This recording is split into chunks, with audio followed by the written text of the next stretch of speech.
for your birthday? Dude, she's just not.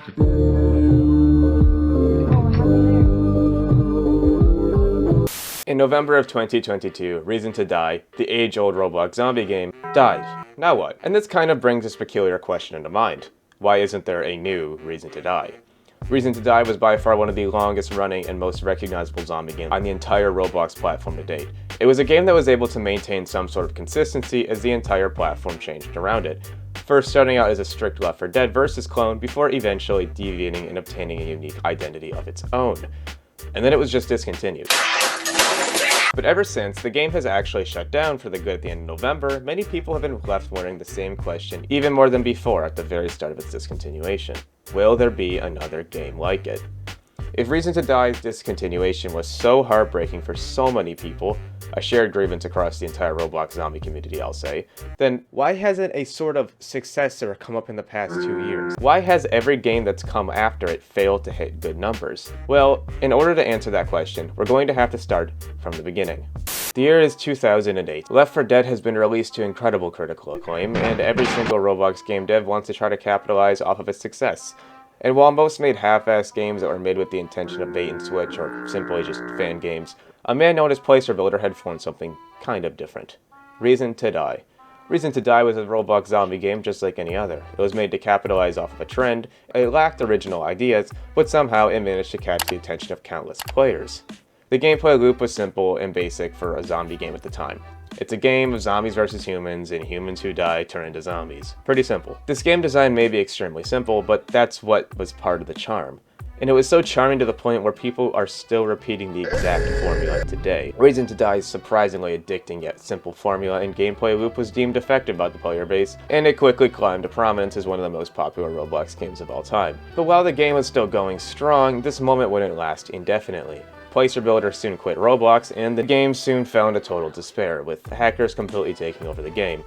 Placerbuilder even cited that the true reason why the game died was because of exploiters. As most old games do, Reason to Die became functionally broken and also uncopylocked, with several users taking copies for their own use or even altering the game to their own likeness. Placerbuilder would soon return to Roblox in 2012, claiming that Jesus helped him find the strength to come back and continue updating Reason to Die.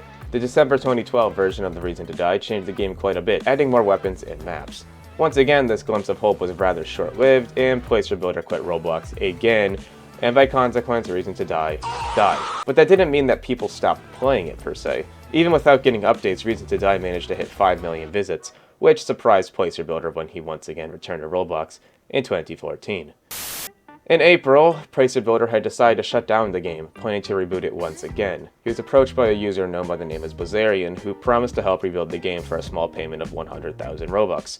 Place accepted, but gave Bazarian all the money before the deed was done. After that, let's just say that Place was 100,000 Robux short and Reason to Die was not remade. This could have very much faltered the entire project altogether, but Place persisted and finished rebuilding the game himself.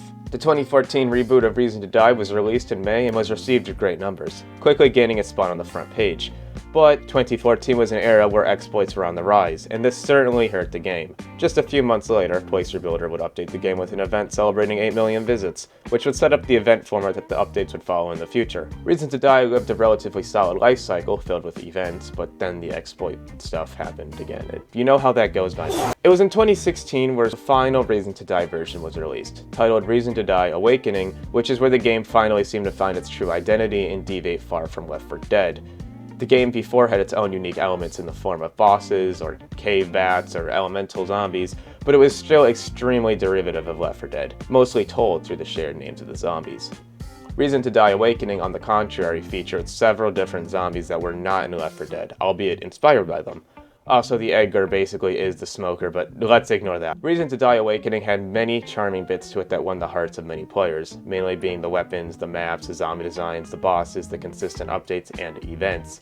It was more than enough to keep somebody invested in the game, to say the least. And judging by how the game stayed strong for around 5 years while the entire platform changed around it is no testament to this. But this brings me back to my original point. If Reason to Die was so beloved, why isn't there a popular successor to it? It's been 2 years after all. Well, any fanboy will simply tell you that there's no game like Reason to Die, but let's look at the actual tangible reasoning here.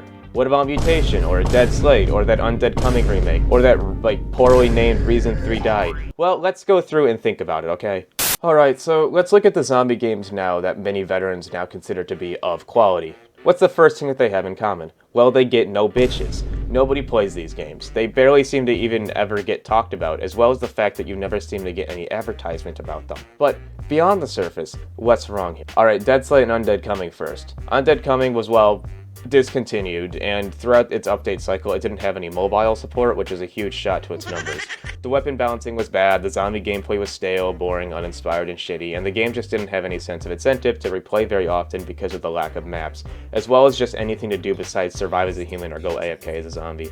It was a remake of a decade-old game that carried the same problems as the original. It repeated the mistakes of the past, and that turned out to be its undoing, and also, I made a video on it, go watch it. Well, what about Dead Slate? Well, I've been meaning to review this game for a while, and I can guess I can kinda like it. It was nice and all, and it definitely has potential in terms of what can be done with the material at hand, but once again, it's just surviving for X amount of time. And the closest thing to a new game mode that this game got was the addition of these trials, which, if I'm being honest, these game modes suck and they're poopy. Like, the normal levels depict you surviving from zombies and shit in this Lego City looking world. And then there's a tiny bit of lore building too, because this weird company trying to contain the outbreak. But then they just have these levels that are so far removed from the original material that you'd think that they'd fit into more of like a shitty minigames type deal. At the end of the game though, Dead Slate just didn't really have anything besides its art style that people found engaging. The gameplay got old quickly, and I think that the game developers knew this because they racked up the pricing on the guns significantly in order to give some sort of cheap incentive to keep playing this game. Playing zombies is more finicky than fun, the weapon balancing is off, there isn't really much to do in the game besides shoot zombies and grind for weapons. And yes, I know that's what most zombie games are, but at the end of the day, Dead Slate is the biggest, clearest example of just another zombie game out there. It is literally just a basic zombie game with just a different look. Which is sad, but it gives no incentive to play this game over any other one. Alright, so fine, let's talk about Dread. Now, respectfully, this game is like 6 years old or 5 years old or something, I don't know. And in that time, I think most players just viewed it as like a budget Reason to Die. I feel like this game was more than influenced by Reason to Die, as you can definitely see the comparisons drawing, starting with the goofy tone. Now, despite Dread being out there for a long ass time now, this game just feels extremely basic.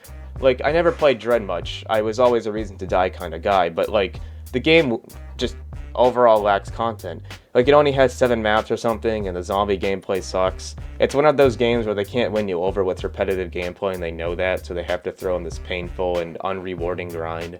The highlight of Reason to Die is that the guns were always being unlocked, and there wasn't too much to grind for. Obviously, there was still a grind, but it felt rewarding at least. Dread is basically grind the absolute hell out of this game and get a shitty gun. I do think that the Siege game mode is cool, but only the boss fight part. Other than that, it's definitely a really underwhelming game for what it's trying to present itself to be. But what about the beloved Mutation? Well, Mutation is a very unique game, and it's well made, but it definitely will never come close to Reason to Die was, at least from what we're seeing now. Mutation is a game built specifically for a mature audience that isn't trying to be something else. It's kind of just existing as its own game, and it's doing it proudly. This game is so vastly different from Reason to Die compared to its peers, but in terms of accessibility and numbers, I think that it could do a lot better. To put it simply, the game forces you to play this tutorial, and you also have to have a PC. No mobile phone allowed, sorry. Wow, it's just like real life, man. What the? So yeah, this game doesn't get a lot of players also because it's probably really overwhelming for young children. It's a well-made game, but I definitely don't think that it could easily reach commercial success to the level that Reason to Die initially could. Ever since Reason to Die has made its exit, we haven't seen another game that's been able to blend popularity and quality just like it in the zombie genre. Games will either trade off popularity over quality, or quality over popularity, or they're just shitty at both their jobs. Now, Reason to Die is a spectacle to be remembered, sure, but the death of the game might have had darker implications for the future of all Roblox zombie games, or Roblox games as a whole. If games like Michael's Zombies and Project Lazarus are games that are going to take its place, is that saying something about where the quality and originality is going in the Roblox zombie genre? Will we ever get an original, creative game that can also pull in decent numbers and represent? Or did Reason to Die mark the start of the total downfall of the Roblox zombie genre as a whole? Or are we simply growing up? Is the new standard for Roblox games just one that our boomer selves will never understand? Is Michael Zombie secretly a masterpiece and the people who play it just happen to have low testosterone? I don't know. Thanks for watching. My name is Bredian. I play and I talk about Roblox games. Subscribe, like, whatever. Thank you for watching. Bye.